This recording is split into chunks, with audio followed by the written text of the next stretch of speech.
On the eve of Mother's Day, the birth mothers have gathered together. We who lost our children gather to honor one another and to remember the hard path of the journey. To those who praise our unselfishness and sing the virtues of adoption, we say, be still and listen. We ask you to remember what was done to us in the name of what's best. We are the mothers for whom there was no welcome from our families and communities. We are the mothers who were expelled from our schools and fired from our jobs.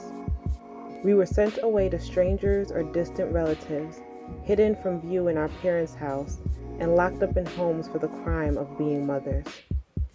We are the mothers who were signed into maternity wards under false names, who labored alone or were drugged in our deliveries.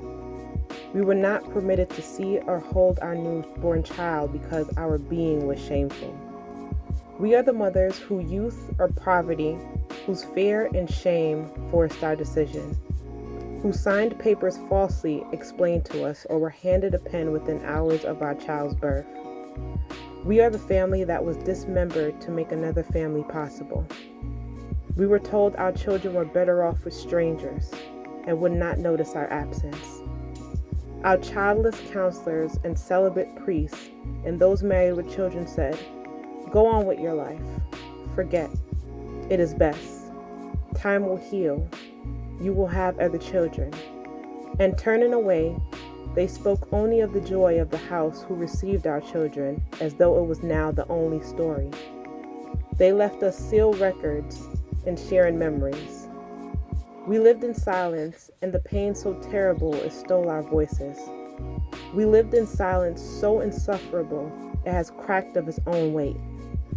Now we find one another. We find our children. We find ourselves. No longer will we be spoken for by those who led us into the wilderness and left us there.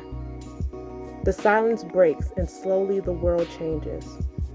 If things were different now for the new mothers who join our number, it is because of what the older sisters have suffered and the ways it marked and haunted their lives and the lives of their children. Losing a child is still a wilderness, and each mother makes the journey alone.